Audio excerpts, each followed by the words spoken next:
Ao anatin'ny vaovao manasongadina ny tontolo ara-tsosialy fiahina ara-tsosialy nanolotra sakafo mitondra otrik'aina ho an'ireo mpianatra sahirana eny anivon'ny EPP Ambohidroa I ny fikambanana Lions Club androany maraina. Anisan'ny mbola olana goavana ho an'ireo fianakaviana sahirana mandefa ny zanany mianatra eny anivon'ny sekolim-panjakana ny tsy fahampian'ny sakafo mena ireny zaza ireny. Matetika dia indroa ao anatin'ny tontolo andro ihany ireo ankizy no misakafo noho izay tsy fahampiana izay. Ka mahatonga an'izay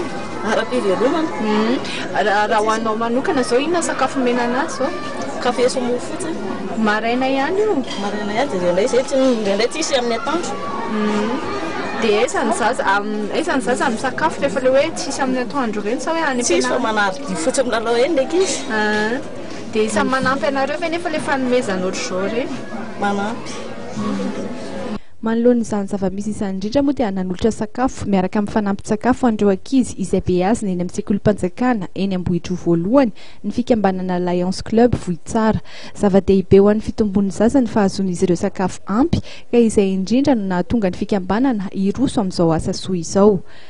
Androany zany tanareo eto ny Lions Club Antananarivo Vohitsara izay taritiko zany anao fizarana sakafo sy fanampin-tsakafo ho an'ny ankizy sahirana amin'ny sekoly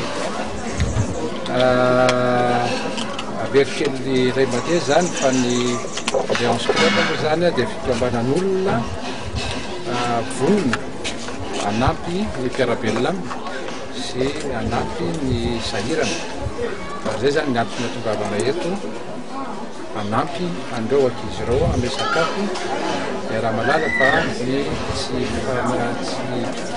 nampiana sakafo dia misy akiny ngeza be eo amin'ny fitombon'ny zaza tsy ny amin'ny fitombona ihany fa eo amin'ny fahasalamana ihany koa satria lafa tsy ampy sakafo dia lasa marofo le zaza mora marary tsy salama ary mety efa ihany koa any amin'ny fitombony zany na ara-batana zany na ara-tsaina. Ka raha fitinina izy dia ny tsy fahampiany sakafo dia zava-dehibe eo amin'ny ankizy ary tsy tokony atao tsirambana zany. Ireo ankizy latsaky ny 5 taona no tena nahazo anjara tamin'ny fanampiana ara-tsakafo satria amin'ny fotoana io no tena ilain'ny zaza ireo otrik'aina ahafahany mitombo. Miisa 900 izy ireo no nozaraina sakafony tamin'ny androany maraina. Tsy hijanona hatreo fa mbola itony fanampiana avy amin'ny Lions Club Vohitsara.